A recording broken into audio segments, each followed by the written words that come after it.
Welcome back, everyone. So in the last video, I talked about separating out this new function that will allow us to dispatch the appropriate payload so that we can update our reducer with the correct value. So in this video, we're going to talk about how to actually generate those values. And also, let's think about where we're going to use this function. So what I'm going to do is I'm just going to write a little comment here so I know what I want to do with this function. In the end, what I want to do is dispatch new action with payload that looks like this object. We should have new cart items. We should have the new cart total, and we should have the new cart count. Once we're inside, though, we need to figure out how to get these values. As I mentioned, the actual update cart items reducer, this is a generic function that should already be receiving the new cart items. Hint, hint, nudge, nudge, that kind of tells us where we're going to use this. But in the interim, we need to figure out how to get the new cart total and the new cart count from the new cart items.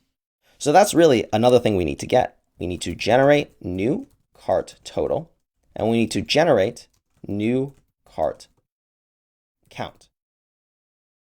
So utilizing these three things, let's actually build out this function.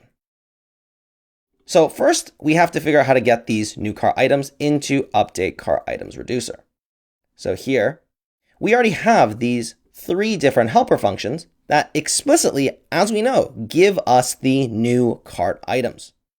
So here, instead of setting them, let's just cast them to a variable called new cart items inside of the function.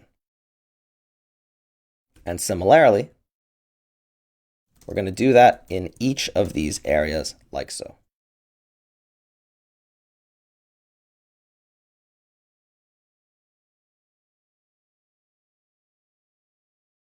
So now that we have the new cart items, let's just also run our function passing them through. And we can pass this to each of our three functions. And now the cart items that we receive, we know will be the correct cart items because we've already made sure that our functions do exactly that. They give us the new array for what these cart items should be. Then what we want to do is we want to generate the new cart total and the new cart count using these new cart items. And luckily for us, we kind of already have the code that does that. So here we can actually just copy this from our effects because what they do is they work off of cart items changing whenever it changes to the newer cart items that we need. So instead of reducing over cart items, we now can just reduce over the new cart items that we're getting in to get the new cart count and the new cart total. Now that we've solved for these two, the last thing we need to do is dispatch the new action with the appropriate payload.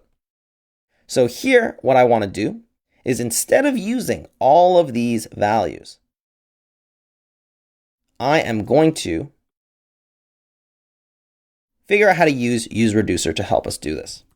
So first, let's think about use reducer. Use reducer, as we know, is where we're going to get the actual dispatch that we need. So to do that, I know that I get state and I get, dispatch like so. And then from use reducer, I need to pass it both our cart reducer as well as our initial state.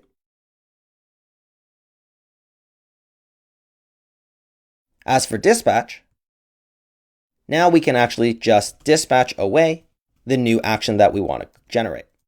The type here is going to be set cart items as a string. And the payload is going to be an object where cart items is new cart items, where the cart total is the new cart total, and the cart count is going to be new cart count. And that's it. That's all we really need. Now we can get rid of this. But here we actually notice that we need our cart items from our new use reducer. So to do that, we can strip off cart items. In fact, we know that we have to pass both cart items, cart count, cart total, and is cart open all through into our context value. So let's actually destructure off all those values that we have anyways. So we also need cart count, and we also need cart total. Now, if we save this, we see that our warnings are gone, but we still have set is cart open. So this is going to be a new function that we have. But we'll figure that out after we finish cleaning up what we have inside of our cart provider. So we finished setting up our method. We finished setting up our action creator functions, if you want to call them that. And we finished setting up this reducer that has set cart items. Let's just make sure to test that all of this is working. And the best way is to just quickly make sure, for now, this is always going to be true. Because by doing this now, technically it's untoggleable, which is perfectly fine. Whoops, actually, sorry, let's just set an empty function. And let's set isCartOpen to true by default. Because I want to be able to see the cart to make sure that all of my methods here are working now that we've converted them over. So yep, we see our cart. Let's go into shop. We add our items. We see that everything works. We go to our checkout. We see that our remove item works. And we see that our clear item works. So all our code is still working. But now we need to make sure that we do our isCartOpen. So here, before, if you remember, we had a setter function that we were using with useState. Now instead, we need to create and dispatch a new action that will set the actual isCartOpen value. So here, I'm going to flip this back to false. And this is going to be my challenge to you. I want you to update this cart reducer and create a setIsCartOpen method that is going to be a function that will update our cart reducer with the appropriate value for our cart.